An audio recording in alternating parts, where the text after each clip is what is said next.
पूरी दुनिया में अपनी धौंस जमाने वाले और खुद को ब्रह्मांड का चौधरी समझने वाले अमेरिका के घमंड को ईरान ने ऐसा कड़ा सबक सिखाया है कि वॉशिंगटन के गलियारों में सन्नाटा पसर गया है। लेबनान पर इजराइल के खूनी हमले के पीछे छिपे असली गुनहगार यानी अमेरिका को उसकी औकात दिखाते हुए ईरान ने सोमवार को बातचीत का शटर हमेशा के लिए गिरा दिया है। पर्दे के पीछे से चाले चलने वाले व्हाइट हाउस के मुंह पर तमाचा जड़ते हुए ईरान ने साफ कर दिया है कि अब अमेरिका की गीदड़ भक्तियों के आगे घुटने टेकने का दौर बीत चुका है। इतना ही नहीं, ईरान ने यमन के हूतीयों के साथ मिलकर दुनिया की सबसे बड़ी व्यापारिक नस यानी बाब अल मंडेब जल मार्ग पर ताला लगाने की पूरी तैयारी कर ली है, जिसने महाशक्ति होने का ढोंग रचने वाले अमेरिका की रातों की नींद और दिन का चैन पूरी तरीके से उड़ाकर रख दिया है। नमस्कार, बहुत स्वागत है आपका। विश्व युद्ध देख रहे हैं आप, मैं हूं आपके साथ शिखा त्यागी।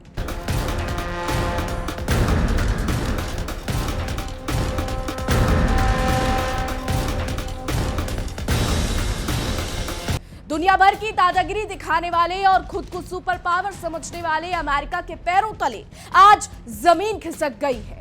पूरी दुनिया पर अपनी मर्जी थोपने वाले व्हाइट हाउस की बोलती उस वक्त बंद हो गई जब ईरान ने उसे उसकी औकात याद दिला दी। लेबनान पर इजराइल के लगातार हो रहे हमलों से गुस्साए ईरान ने अमेरिका को ऐसा तगड़ा झटका दिया है कि वॉशिंगटन के होश उड़ गए हैं। ईरान ने सोमवार को अमेरिका के साथ होने वाली सभी अप्रत्यक्ष बातचीत पर पूरी तरीके से ताला लगा दिया है। अमेरिका सोचता था कि वो पर्दे के पीछे से चाले चलकर ईरान को अपनी उंगलियों पर नचा लेगा, लेकिन ईरान ने बातचीत के सारे रास्ते बंद करके अमेरिका के मुंह पर करारा तमाचा जड़ दिया है। अब अमेरिका हाथ मलता रह गया है और उसकी कूटनीति पूरी तरीके से चारों खाने चित हो गई है। ईरान ने साफ और सिर्फ बातचीत ही बंद नहीं की है, बल्कि उसने अमेरिका और उसके लाडले इजराइल की दुखती रग पर हाथ रख दिया है। जी हां, मीडिया रिपोर्ट्स के मुताबिक ईरान ने अब दुनिया के सबसे महत्वपूर्ण समुद्री रास्तों में से एक बाब अल मंडेब जल डमरू मध्य को ब्लॉक करने का मन बना लिया है। यह खबर आते ही अमेरिका और पश्चिमी देशों के माथे पर चिंता की लकीरें खिंच गई।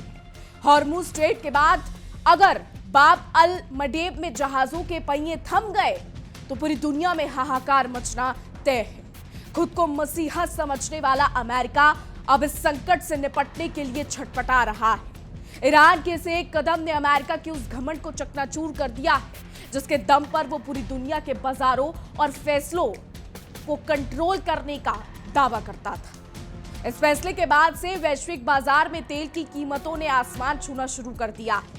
जैसे ही बाब अल मंडेब को ब्लॉक करने की बात सामने आई, कच्चे तेल के दामों में ऐसी आग लगी है कि अमेरिका समेत तमाम विकसित देशों के बजट बिगड़ने लगे। अमेरिका, जो अब तक दूसरों पर प्रतिबंध लगाकर अपनी राजनीतिक रोटियां सेकता था, आज खुद महंगाई के ऐसे जाल में फंसने जा रहा है जिससे निकलना उसके लिए लोहे के चने चबाने जैसा होगा। ईरान ने आधिकारिक तौर पर भले ही अभी इसका ढिंढोरा ना पीटा हो, लेकिन उसकी खामोशी ही इस बात का सबूत है कि वो इस बार आर पार के मूड में है और अमेरिका की गीदड़ भक्तियों से डरने वाला तो बिल्कुल नहीं। बता दें, मीडिया रिपोर्ट्स ये साफ कह रही हैं, साफ जो है दावा कर रही हैं कि सीज़फायर के तमाम दावों के बावजूद गाजा और लेबनान में इजराइल की जो जंग है वो रुकने का नाम नहीं ले रही है। जब इजराइल को अमेरिका की शय मिली तो भला वो क्यों रुकेगा, ये भी सवाल है। और इसी अमेरिकी शय और इजरायली जुल्म के खिलाफ अब ईरान और उसके प्रतिरोध मोर्चे ने कमर कस ली है। यमन के हूती विद्रोहियों के साथ मिलकर ईरान ने बाब अल मंडेब पर जो रणनीति बनाई है वो इजराइल के सैन्य हमलों का एक करारा और समन्वित जवाब है। ईरान ने जता दिया है कि अगर अमेरिका और इजराइल अपनी हरकतों से बाज नहीं आए तो वो दुनिया की अर्थव्यवस्था का गला घोटने से भी पीछे नहीं हटेगा। यानी अपने घर में आग लगी हुई है, लेकिन दूसरों के घर को बखूबी जलाना है। इस पूरे खेल में यमन के हूती विद्रोही ईरान के सबसे बड़े और भरोसेमंद हथियार बनकर उभरे हैं, जो अमेरिका की नाक में दम करने के लिए पूरी तरीके से तैयार है। इसके अलावा आपको यह भी बता दें कि ईरान को लेकर कहा जाता है कि ईरान इन प्रॉक्सी ग्रुप्स को सपोर्ट करता है और ईरान इन्हें कहता है कि ये मिलिटेंट ग्रुप्स है, एक्सिस ऑफ रेजिस्टेंस इसको नाम दिया गया है, लेकिन इजराइल और अमेरिका इन्हें आतंकवादी गुट बताते हैं। यमन के एक बहुत बड़े हिस्से पर कब्जा जमाए बैठे हूती विद्रोही ईरान के इशारे पर किसी भी वक्त बाब अल मंडेब से गुजरने वाले व्यापारिक जहाजों को अपना निशाना बना सकते हैं, रिपोर्ट्स साफ कह रही हैं, क्योंकि बाब अल मंडेब भौगोलिक रूप से यमन और जिबूती के बिल्कुल करीब है। इसलिए हूतियों के लिए यहां से गुजरने वाले जहाजों का रास्ता रोकना बाएं हाथ का खेल है। लेकिन आपको इस बीच ये भी बता दें कि इसकी कोई आधिकारिक पुष्टि नहीं हुई है, सिर्फ कुछ मीडिया रिपोर्ट्स जो हैं वो दावा कर रही हैं। ना तो ईरान की तरफ से कोई पुष्टि की गई है, कुछ बात कही गई है, और ना ही अमेरिका की तरफ से। तो इस चीज को देखना बेहद जरूरी है कि जब तक दोनों तरफ से आधिकारिक पुष्टि नहीं हो जाती तब तक इस पर कुछ कहा नहीं जा सकता। लेकिन मीडिया रिपोर्ट्स ये दावा कर रही हैं, हम नहीं कह रहे, मीडिया रिपोर्ट्स कह रही हैं। अमेरिका की बात करें तो अमेरिका अपनी नौसेना के दम पर कितना भी उछल कूद कर ले, लेकिन इस संकरे रास्ते में हूतियों की ताकत के आगे उसकी एक नहीं चलने वाली। अगर भौगोलिक स्थिति को देखें तो बाब अल मंडेब नाम का ये समुद्री जलमार्ग हॉर्न ऑफ अफ्रीका को अरब प्रदीप से अलग करता है। ये महज पानी का रास्ता नहीं है, बल्कि दुनिया की व्यापारिक धड़कन है। ये संकरा मार्ग एक ऐसा प्रमुख कमर्शियल चेक पॉइंट है जो स्वेज नहर की तरफ जाने वाले लाल सागर को सीधे अदन की खाड़ी से जोड़ता है, और यही खाड़ी आगे चलकर हिंद महासागर में खुलती है। इस रास्ते की अहमियत इतनी ज्यादा है कि अगर यहाँ एक दिन के लिए भी हलचल रुक जाए तो अमेरिका और यूरोप के बाजारों में सन्नाटा पसर जाएगा। ईरान इसी कमजोरी को अच्छी तरीके से जानता है और उसने बिल्कुल सही समय पर सही नस को दबाया है ताकि अमेरिका को नीचे झुकाया जा सके। इसके अलावा आपको बता दें कि लाल सागर के दक्षिणी छोर पर यमन और हूतियों के बीच स्थित बाब अल मंडेब भले ही चौड़ाई में सिर्फ 20 मील और लंबाई में 70 मील का हो, लेकिन वैश्विक मामलों में इसका सिक्का चलता है। ये स्वेज नहर के रास्ते यूरोप, मिडिल ईस्ट और एशिया के बीच सफर करने वाले जहाजों के लिए इकलौता प्रवेश द्वार है। हर साल इस संकरे जलमार्ग से अरबों टन माल और कच्चा तेल गुजरता है। अगर ईरान और हूतियों ने मिलकर इस गेटवे पर ताला लगा दिया तो जहाजों को हजारों मील का चक्कर काटकर पूरा रास्ता बदलना पड़ेगा। इससे यूरोप और अमेरिका तक तेल और एलएनजी की सप्लाई पूरी तरीके से ठप हो जाएगी, जिससे वहां ऐसा भीषण ऊर्जा संकट आएगा कि लोग दाने दाने को तरस जाएंगे। तो एक तरफ जहां मिडिल ईस्ट में अमेरिका की नीतियों की धज्जियां उड़ रही हैं, वहीं दूसरी तरफ रूस में एक अलग ही महाअभियान चल रहा है जो भविष्य की दुनिया को बदलने का पूरा हिसाब रखता है। रूसी राष्ट्रपति व्लादिमीर पुतिन ने बायोमेडिकल रिसर्च के क्षेत्र में एक ऐसा क्रांतिकारी कार्यक्रम शुरू किया है जिसका सीधा मकसद इंसानी जिंदगी की मियाद को बढ़ाना है। इस महत्वाकांक्षी मिशन के लिए रूसी सरकार ने 26 अरब डॉलर की भारी भरकम सहायता राशि मंजूर की है। इस कार्यक्रम के तहत जेनो ट्रांसप्लांटेशन जैसी अत्याधुनिक तकनीकों पर काम हो रहा है, जिसमें कई तरीके की चीजों पर साइंटिस्ट काम करने की कोशिश कर रहे हैं, जिसमें शरीर के भीतर इंसानी अंगों को विकसित करने की कोशिश की जा रही है ताकि अंगों की कमी से किसी की जान ना जाए। रूस की इस वैज्ञानिक पहल का असली मकसद इंसानी जो आयु है उसकी खोज करना है, जहां रूसी वैज्ञानिक इंसान की उम्र को 150 साल तक खींचने की पुरजोर कोशिश में जुटे हैं। इस 26 अरब डॉलर के मेगा प्रोजेक्ट के तहत gene therapy, organ printing, mini pig organ cultivation और बेहद कम तापमान वाली क्रायोथेरेपी जैसी स्वास्थ्य तकनीकों पर दिन रात काम हो रहा है, मीडिया रिपोर्ट्स कह रही हैं। रूस के इस कदम ने पश्चिमी देशों, खासकर अमेरिका के खेमे में खलबली मचा दी है। आलोचक और अमेरिकी थिंक टैंक अब इस बात की अटकलें लगाने में व्यस्त है कि पुतिन अमरता हासिल करने और लंबा जीवन जीने के प्रति जुनूनी हो चुके हैं, लेकिन रूस बिना किसी परवाह के अपने मिशन पर आगे बढ़ रहा है। रूस इस वक्त ऐसा खेल करने की कोशिश कर रहा है जिससे अमेरिकी हुक्मरानों की रातों की नींद और दिन का चैन उड़ चुका है। मीडिया रिपोर्ट्स ये दावा कर रही हैं और ये अभी की बात नहीं है, पहले भी ऐसी रिपोर्ट सामने आ चुकी है जिसमें ये कहा जा रहा है कि रूस 150 साल तक जीने के लिए बहुत कुछ बड़ा कर रहा है। इसको विस्तार से समझते हैं, बेहतर तरीके से समझने के लिए चलते हैं मेरे सहयोगी विवेक के पास और विवेक से जान लेते हैं। देखिए,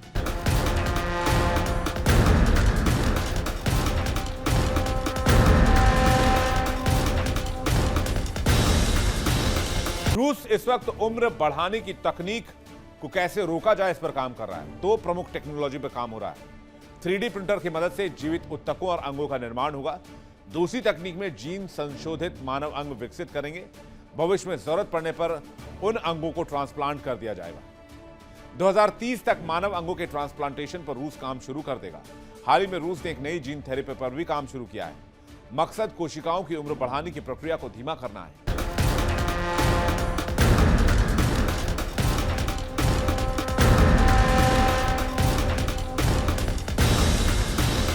बहुत शुक्रिया विवेक आपका। तो रूसी सरकार ने हाल ही में आधिकारिक घोषणा की है कि उनके वैज्ञानिक इस दीर्घायु पहल के तहत मानव कोशिकाओं की उम्र बढ़ाने की प्रक्रिया को धीमा करने के लिए एक विशेष जीन थेरेपी ट्रीटमेंट तैयार कर रहे हैं। इस मामले पर रूसी उप विज्ञान मंत्री डेनिस ने साफ तौर पर कह दिया है कि ये नई दवा उम्र बढ़ाने के खिलाफ इंसानी इतिहास की सबसे बड़ी और आशाजनक लड़ाइयों में से एक है।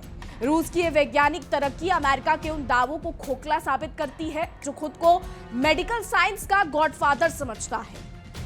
रूस ने दिखा दिया है कि वो बिना किसी पश्चिमी मदद के विज्ञान के क्षेत्र में नए कीर्तिमान स्थापित कर सकता है। अब रूसी शोधकर्ता बायो प्रिंटिंग यानी जिंदा टिश्यूज की 3D प्रिंटिंग के साथ साथ जेनो ट्रांसप्लांटेशन की तकनीक को और अधिक धार दे रहे हैं। अनुवांशिक रूप से संशोधित यानी जेनेटिकली मॉडिफाइड मिनी के अंदर इंसानी अंगों को उगाना अब सिर्फ विज्ञान फंतासी नहीं रह गया है, बल्कि रूस इसे हकीकत में बदल रहा है। रूसी वैज्ञानिकों ने दावा किया है कि उन्होंने प्रयोगशाला में इंसानी कार्टिलेज टिश्यू और चूहे की थायराइड ग्रंथि को सफलतापूर्वक बायोप्रिंट कर लिया है। रिपोर्ट साफ कह रही है उनका अगला लक्ष्य साल 2030 तक पूरी तरीके से काम करने वाला इंसानी अंग का ट्रांसप्लांट करना है, जो चिकित्सा जगत में एक बहुत बड़ी क्रांति होगा। बता दें, साल 2024 में शुरू किए गए इस विशेष कार्यक्रम का मुख्य फोकस जीन थेरेपी और रेजिनरेटिव मेडिसिन को नई ऊंचाइयों पर ले जाना है। रूस के अंदरूनी सरकारी अनुमानों की माने तो ये कार्यक्रम जब पूरी तरीके से सफल हो जाएगा तो इसके जरिए लगभग 1,75,000 लोगों की जान बचाई जा सकेगी। हालांकि पश्चिमी मीडिया और अमेरिकी एजेंसियां इस आंकड़े की स्वतंत्र पुष्टि नहीं होने का रोना रो रहे हैं, लेकिन रूस की जमीनी कामयाबी उनके गाल पर एक करारा तमाचा है। बायो प्रिंटेड इंसानी कार्टिलेज और चूहे की थायराइड ग्रंथि का एक्टिव होना इस बात का पुख्ता सबूत है कि रूसी वैज्ञानिक इस दशक के खत्म होने से पहले इंसानों के पूरे अंग को बदलने की क्षमता हासिल करना चाहते हैं। इस पूरे हाई प्रोफाइल और बेहद गुप्त माने जाने वाले कार्यक्रम की कमान किसी आम अधिकारी के हाथ में नहीं है, बल्कि इसकी देखरेख खुद राष्ट्रपति पुतिन की बेटी और प्रसिद्ध जो है वो कर रही हैं। यानी रिपोर्ट्स कह रही है कि पुतिन की बेटी खुद इस पूरे कार्यक्रम की देखरेख कर रही हैं और देश के जाने माने फिजिसिस्ट मिखाइल जो है वो भी उनके साथ इस कार्यक्रम में शामिल है। बता दें, क्रेमलिन की प्रेस सेवा ने भी माना है कि सरकार समर्थित परियोजना पर देश के बेहतरीन वैज्ञानिक जुटे हैं। पुतिन के इन 2 सबसे करीबी और प्रभावशाली लोगों की मौजूदगी साफ करती है कि रूस इस मिशन को लेकर कितना गंभीर है। बता दें कि मारिया और कोवरचुक की जोड़ी इस अभियान को एक नई दिशा दे रही है, जिससे पश्चिमी देश पूरी तरीके से बौखलाए हुए। इसके अलावा भौतिक विज्ञानी मिखाइल जो सोवियत काल के प्रतिष्ठित कुर्चतोव संस्थान के प्रमुख भी हैं, आज रूस के इस एंटी एजिंग अभियान के सबसे बड़े विचारकों में से एक बन चुके हैं। बता दें, इनका मानना है कि विज्ञान बहुत जल्द उस मुकाम पर पहुंच जाएगा जहां इंसान अपने बीमार या बूढ़े हो चुके अंगों की लगातार मरम्मत और उन्हें रिप्लेस करने में पूरी तरीके से सक्षम होगा। उन्होंने सीधे शब्दों में कहा है कि अमरता जैसे विषय पर बहस करना भले ही आज कठिन और पेचीदा काम हो, लेकिन इंसानी शरीर को रिपेयर करने की हमारी क्षमता आने वाले समय में निस्संदेह कई गुना ज्यादा बढ़ जाएगी, जिससे असमय होने वाली मौतों पर पूरी तरीके से लगाम लगाई जा सके। तो रूस के राष्ट्रपति व्लादिमीर पुतिन इस वक्त सुपर ह्यूमन बनने की होड़ में काफी ज्यादा आगे दौड़ रहे हैं। अमेरिकी मीडिया का ये कहना, अमेरिकियों का ये कहना है कि रूसी राष्ट्रपति पुतिन को अमर होने का बहुत ज्यादा शौक है। पूरा मामला क्या है विस्तार से समझने के लिए विवेक के पास चलते हैं, मेरे सहयोगी से जान लेते हैं क्या मामला है। देखिए,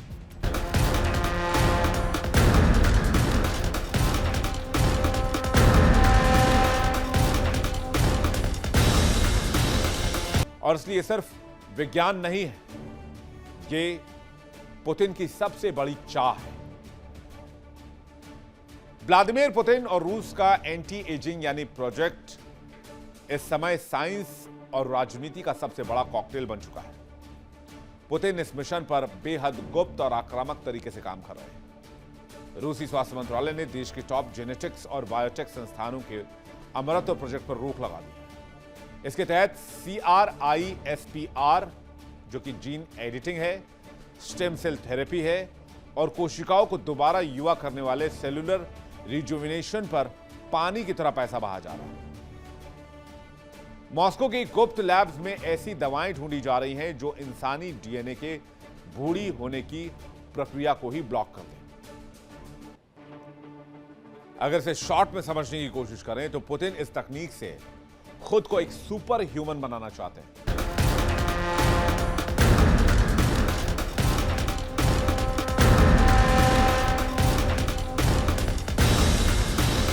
तो बहुत शुक्रिया विवेक आपका। तो एक तरफ जहां अमेरिका अपनी खोखली पाबंदियों और प्रतिबंधों की राजनीति के दम पर दुनिया को डराने का पुराना ढर्रा अपनाए हुए है, वहीं दूसरी तरफ वैश्विक समीकरण तेजी से बदल रहा है। ईरान ने अमेरिका की कूटनीतिक चालों को अब ठंडे बस्ते में डाल दिया है कि और साफ कह दिया है कि अब गीदड़ बप्पियों का दौर बीत चुका है। अगर वॉशिंगटन ने इजरायल की पीठ थपथपाना बंद नहीं किया तो उसे उसकी भारी कीमत चुकानी होगी। अमेरिका को लगता था कि वो दुनिया का इकलौता थानेदार है, लेकिन अब उसे समझ आ गया है कि मिडिल ईस्ट की चाबी उसके हाथ से फिसल चुकी है और उसकी जो ये धोस पट्टी जो है वो अब चलने वाली नहीं। रूस की ये 26 अरब डॉलर की महापरियोजना भी अमेरिका की उस अहंकार को चोट पहुंचाती है जिसके तहत वो खुद को हर तकनीक में अव्वल मानता था। पुतिन का यह मिशन केवल चिकित्सा विज्ञान की तरक्की नहीं है, बल्कि भू राजनीतिक मंच पर रूस की ताकत का एक बड़ा प्रदर्शन है। अमेरिका जहां युद्ध और हथियारों की होड़ में पैसा पानी की तरह बहा रहा है, वहीं रूस इंसानी जिंदगी को लंबा और बेहतर बनाने की तकनीक पर निवेश कर रहा है। यह अमेरिकी नीतियों के खोखलेपन को पूरी तरीके से उजागर करता है, जो दुनिया को सिर्फ तबाही के रास्ते पर ले जाना जानती है। तो कुल मिलाकर दुनिया इस समय एक ऐसे मोड़ पर खड़ी है जहां अमेरिका का वर्चस्व ताश के पत्तों की तरह बिखर रहा है। ईरान द्वारा बाब अल मंडेब को ब्लॉक करने की चेतावनी ने जहां पश्चिमी देशों की रातों की नींद उड़ा दी है, वहीं रूस की वैज्ञानिक क्रांतियों ने उन्हें हैरान परेशान कर दिया है। अमेरिका की फूट डालो और राज करो की नीति पर अब खुद उस पर भारी पड़ती जा रही है। ईरान और उसके सहयोगी मोर्चे ने यह साबित कर दिया है कि वो अमेरिका के किसी भी दबाव के आगे घुटने टेकने वाले नहीं हैं, बल्कि ईंट का जवाब पत्थर से देने की पूरी ताकत रखते हैं। तो आने वाले दिन वैश्विक राजनीति और अर्थव्यवस्था के लिए बेहद चुनौतीपूर्ण होने वाले हैं। अगर अमेरिका ने अपनी हठ धर्मिता और इजराइल का अंधा समर्थन नहीं छोड़ा तो बाब अल मंडेब का संकट पूरी दुनिया को एक ऐसे आर्थिक अंधकार में धकेल देगा जिससे उभर पाना नामुमकिन होगा। अब यह देखना दिलचस्प होगा कि खुद को सर्वशक्तिमान समझने वाला अमेरिका इस दौरे संकट से कैसे निपटता है, या फिर हमेशा की तरह अपनी झेप मिटाने के लिए कोई नया पैतरा बदलता है। लेकिन एक बात तो साफ है कि अब दुनिया अमेरिका के इशारों पर नाचने वाली तो बिल्कुल नहीं है, क्योंकि ईरान और प्रतिरोध मोर्चे की इस नई घेराबंदी ने अमेरिका के उस घमंड को पूरी तरीके से मटियामेट कर दिया है जिसके दम पर वो लाल सागर में अपनी नौसेना की बहादुरी के कसीदे पढ़ता था। अमेरिका को लगता था कि वो अपने लड़ाकू जहाजों और मिसाइल डिफेंस सिस्टम के बूते पर पूरी दुनिया के समुद्री रास्ते पर अपनी मनमर्जी चलाएगा, लेकिन ईरान ने उसकी इस गलतफहमी को हवा में उड़ा दिया। बाब अल मंडेब को ब्लॉक करने की सिर्फ एक भनक ने अमेरिकी रक्षा मंत्रालय पेंटागन के गलियारों में हड़कंप मचा दिया है। वॉशिंगटन जो अब तक इजराइल के पीछे छुपकर मिडिल ईस्ट में आग लगाने का काम कर रहा था, आज खुद उस आग की लपटों से बचने के लिए हाथ पैर मार रहा है। ईरान ने साफ कर दिया है कि अगर उसके सब्र का बांध टूटा तो अमेरिका का कोई भी आधुनिक हथियार इस तबाही को रोक नहीं पाएगा, क्योंकि वैश्विक कूटनीति के मंच पर अब अमेरिका हमेशा से दूसरों के फटे में टांग अड़ाने के लिए बदनाम रहा है, लेकिन इस बार पासा पूरी तरीके से पलट चुका है। ईरान ने सोमवार को जो अमेरिका से बातचीत का शटर गिराया है वो दरअसल व्हाइट हाउस की दोहरी नीति का सीधा नतीजा है। एक तरफ अमेरिका दुनिया के सामने शांति का राग अलापता है, और दूसरी तरफ इजराइल को घातक हथियारों की सप्लाई करके गाजा और लेबनान में बेगुनाहों का खून बहाने की खुली छूट देता है। ये ईरान और उसके दोस्तों का कहना है, लेकिन इजराइल और अमेरिका का क्या कहना वो भी सुन लीजिए। इजराइल और अमेरिका इनको बेगुनाह नहीं बताते, वो कहते हैं कि ये आतंकवादी गुट है। इजराइल और अमेरिका कहते हैं कि लेबनान में ये जो लड़ाई हो रही है ये हिजबुल्लाह से हो रही है और हिजबुल्लाह एक आतंकवादी गुट है। वहीं ईरान ये कहता है कि बेगुनाहों का खून जो है वो बहाया जा रहा है। तो यहाँ हमने आपको दोनों तरफ की चीजें बता दी। बहरहाल आगे बढ़ते हैं। अमेरिका की बात करें तो अमेरिका की इसी मक्कारी को भांपते हुए ईरान ने अब आर पार की लड़ाई का मन बना लिया है। अमेरिका को लगा था कि वो प्रतिबंधों का डर दिखाकर ईरान को बातचीत की मेज पर झुका लेगा, लेकिन ईरान ने साफ कह दिया कि अब गीदड़ भक्तियों के दिन ट्रंप साहब लद चुके हैं। इस पूरे घटनाक्रम ने वैश्विक तेल बाजार में ऐसी खलबली मचा दी है कि अमेरिका की अर्थव्यवस्था का तेल निकलना तय माना जा रहा है। बाब अल मंडेब के रास्ते अगर कच्चे तेल की सप्लाई रुकती है दोस्तों, तो इसका सबसे बड़ा झटका उन पश्चिमी देशों को लगेगा जो खुद को दुनिया का चौधरी समझते हैं। पेट्रोल और डीजल के दामों में होने वाला ये संभावित उछाल अमेरिका में महंगाई का ऐसा दौर लेकर आएगा जिससे वहां की जनता त्राही त्राही कर उठेगी। अमेरिका दूसरों के घरों में आग लगाकर अपनी रोटियां सेकने का आदी रहा है, लेकिन इस बार ईरान ने जो शिकंजा कसा है उसकी आज सीधे वॉशिंगटन के बाजारों तक पहुंच रही है। तेल की बढ़ती कीमतों ने अमेरिकी नीति निर्माताओं को दिन में तारे दिखा दिए हैं। यमन के हूती विद्रोहियों ने भी अमेरिका की नाक में दम करने में कोई कसर बाकी नहीं छोड़ी है। ईरान के इस सबसे भरोसेमंद और आक्रामक साथी ने साफ कर दिया कि बाब अल मंडेब से गुजरने वाले किसी भी अमेरिकी या इजरायली जहाज को सुरक्षित नहीं निकलने देंगे, क्योंकि ईरान, हूती, अमेरिका, इजरायल एक दूसरे के दुश्मन बन चुके हैं। अमेरिका अपनी नौसेना की बड़ी बड़ी डींगे हाँकते रहे हैं, लेकिन लाल सागर की संकरी और पेचीदा कंदराओं में हूतियों की जो ये गुरीला रणनीति है उसके आगे शायद अब अमेरिका की रणनीति धरी की धरी रह जाएगी। बहरहाल आने वाला समय बताएगा कि क्या होता है। हूतियों के पास मौजूद मिसाइलों और ड्रोन से संकरे जल मार्ग में अमेरिकी जहाजों के लिए अब काल साबित हो सकते हैं। अमेरिका को अब समझ आ रहा है कि यमन की धरती पर हूतियों को कम आंकना उसकी जिंदगी की सबसे बड़ी भूल थी। हालांकि इनको आतंकवादी संगठन कहा जाता है। अमेरिका और इजराइल की तरफ से लगातार कहा जाता है कि हूती आतंकवादी संगठन है और ईरान इनको सपोर्ट करता है, जो दुनिया के लिए सबसे बड़ा खतरा है। लेकिन इस वक्त अगर देखा जाए तो ईरान और हूती जो है वो एक हो चुके हैं और अमेरिका को लेकर जो है वो लगातार यहाँ पर झगड़ा होता नजर आ रहा है। अब देखना यह है कि अमेरिका इसको किस तरीके से लेता है, क्योंकि अमेरिका जब दावा कर रहा है कि वो आतंकवादी संगठन है तो फिर ये देखना होगा कि अमेरिका इसको किस तरीके से लेता है। एक तरफ जहां मिडिल ईस्ट के मोर्चे पर अमेरिका अपनी साख बचाने के लिए जद्दोजहद कर रहा है, वहीं दूसरी तरफ आपको बता दें मॉस्को में बैठा उसका पुराना दुश्मन रूस विज्ञान के मैदान में उसे पछाड़ रहा है। जैसा कि हमने आपको अभी बताया, रूसी राष्ट्रपति पुतिन का $26 अरब का ये दीर्घायु कार्यक्रम सिर्फ एक वैज्ञानिक शोध नहीं है, बल्कि ये पश्चिमी देशों की उस सोच पर भी एक बड़ा प्रहार है जो मानती थी कि रूस प्रतिबंधों के बोझ तले दबकर घुटने टेक देगा। रूस ने दिखा दिया कि जब अमेरिका यूक्रेन और मिडिल ईस्ट में हथियार बेचकर लाशों का कारोबार करने में व्यस्त था, तब रूस इंसानी जिंदगी को सहेजने और उसे 150 साल तक ले जाने की तकनीक पर काम कर रहा था। यह अमेरिका के मुंह पर वो करारा थप्पड़ है जिसकी गूंज से पूरा पश्चिमी खेमा हैरान है। तो पुतिन के इस नए महाप्रोजेक्ट की कामयाबी का अंदाजा इसी बात से लगाया जा सकता है कि रूसी वैज्ञानिकों ने सिर्फ दावे और दावों की हवा नहीं बांधी, बल्कि प्रयोगशाला में इंसानी कार्टिलेज टिश्यू और चूहे की थायराइड ग्रंथि को पूरी तरीके से वर्किंग कंडीशन में तैयार करके दिखा दिया है। बायो प्रिंटिंग और जेनो ट्रांसप्लांटेशन की कामयाबी चिकित्सा विज्ञान के इतिहास में एक मील का पत्थर है। अमेरिकी मेडिकल लॉबी जो हमेशा खुद को दुनिया में सबसे आगे होने का ढोंग रचती थी, आज रूस की इस तरक्की को देखकर बंगले झांक रही है। मिनी को लेकर शरीर जो तमाम सारी चीजें जो रूस की तरफ से की गई है उससे अमेरिका की रातों की नींद जो है वो अब उड़ चुकी है। जो भी ये रूसी कारनामा जो है वो 2030 तक पूरी तरीके से इंसानों में ऑर्गन ट्रांसप्लांट के रास्ते खोल देगा, जिसके बाद इलाज के लिए दुनिया को अमेरिका का मुंह नहीं ताकना पड़ेगा। तो इस पूरे अभियान के पीछे पुतिन की बेटी मारिया और देश के दिग्गज फिजिसिस्ट मिखाइल का दिमाग काम कर रहा है, जिसने अमेरिका की खुफिया एजेंसियों की रातों की नींद उड़ाकर रख दी है। पश्चिमी मीडिया 2400 घंटे इस बात का प्रोपेगेंडा फैलाने में जुटा रहता है कि पुतिन अमर होने के अंधविश्वास में जी रहे हैं, लेकिन हकीकत यह है कि रूस रेजिनरेटिव मेडिसिन के जरिए एक नई वैश्विक शक्ति बनने की राह पर है। बता दें कि माइकल का ये कहना कि इंसान के शरीर की मरम्मत करने की क्षमता को हम असीमित कर देंगे, विज्ञान की नई दुनिया में एक नया युग जो है वो शुरू करता है। अमेरिका जहां आज अपनी पुरानी और महंगी स्वास्थ्य प्रणालियों के जरिए अपने नागरिकों का खून चूस रहा है, वहीं दूसरी तरफ रूस ने आम लोगों की जिंदगी बचाने का एक अभूतपूर्व खाका खींच दिया है।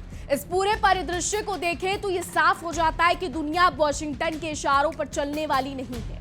ईरान ने अपनी संप्रभुता और सम्मान के लिए अमेरिका को ठेंगा दिखा दिया है, तो रूस ने अपनी वैज्ञानिक संप्रभुता का लोहा मनवा लिया है। अमेरिका की वो नीति जिसमें वो दूसरों को डरा धमकाकर अपना उल्लू सीधा करता था, अब पूरी तरीके से बेकार हो चुकी है। मिडिल ईस्ट से लेकर यूरोप तक अमेरिका की साख का जनाजा निकल चुका है। खुद को लोकतंत्र का मसीहा बताने वाला अमेरिका आज पूरी दुनिया में अलग थलग पड़ता जा रहा है और उसकी जो ये धौंस दिखाने की क्षमता है, उसका दौर भी अब हमेशा के लिए खत्म होने की कगार पर है। बात करें अगर बाब अल मंडेब की, तो बाब अल मंडेब में यातायात पूरी तरीके से ठप हो सकता है, जैसा कि ईरान कह रहा है। तो इसका सीधा असर जो है वो स्वेज नहर के व्यापार पर पड़ेगा, जिससे यूरोप और अमेरिका की पूरी सप्लाई चेन ताश के पत्तों की तरह ढह जाएगी। एशिया से यूरोप जाने वाले मालवाहक जहाजों को पूरे अफ्रीका महाद्वीप का चक्कर लगाकर जाना पड़ेगा, जिससे न सिर्फ समय बर्बाद होगा बल्कि माल जो है वो भी माल की जो भाड़ा है जिसको हम कहते हैं वो भी कई गुना ज्यादा बढ़ जाएगा। इस आर्थिक तबाही का ठीकरा पूरी दुनिया अमेरिका के सर ही फोड़ेगी, क्योंकि ये संकट अमेरिका की इजराइल परस्ती और उसकी नाकाम विदेश नीति की वजह से ही पैदा हुआ है। ईरान इस चौक पॉइंट पर हाथ रखकर अमेरिका की सबसे कमजोर नस को दबा देगा, जिसे छुड़ाना वॉशिंगटन के बस की बात नहीं रहेगी। आखिर में ये साफ है कि सुपर पावर होने का तमगा पहनकर घूमने वाले अमेरिका के लिए अब उल्टी गिनती शुरू हो चुकी है। ईरान का आक्रामक रुख और रूस की वैज्ञानिक छलांग इस बात का पुख्ता सबूत है कि दुनिया में शक्ति के नए केंद्र उभर चुके हैं। अमेरिका अब कितना भी हाथ पैर मार ले, वो इतिहास के बदलते रुख को नहीं बदल सकता। ये तो या तो उसे अपनी हट धर्मिता छोड़कर दुनिया के देशों को बराबरी का दर्जा देना होगा, या फिर इस चौतरफा महासंकट की आग में खुद को स्वाहा होने के लिए तैयार करना होगा। वक्त आ गया है कि अमेरिका अपने गिरेबान में झांके, क्योंकि अब उसकी हुकूमत के ढलने का वक्त आ चुका है। आगे देखना होगा कि क्या होता है। फिलहाल हमारी आज की रिपोर्ट में बस इतना ही। तमाम बड़ी खबरों के लिए देखते रहिए इंडिया डेली। देखिए इंडिया डेली 24/7 अब आपकी स्मार्ट टीवी पर। इंडिया डेली मौजूद है सभी डिजिटल प्लेटफॉर्म पर लाइव और लगातार। इंडिया डेली 24/7 हर दिन राष्ट्र को समर्पित।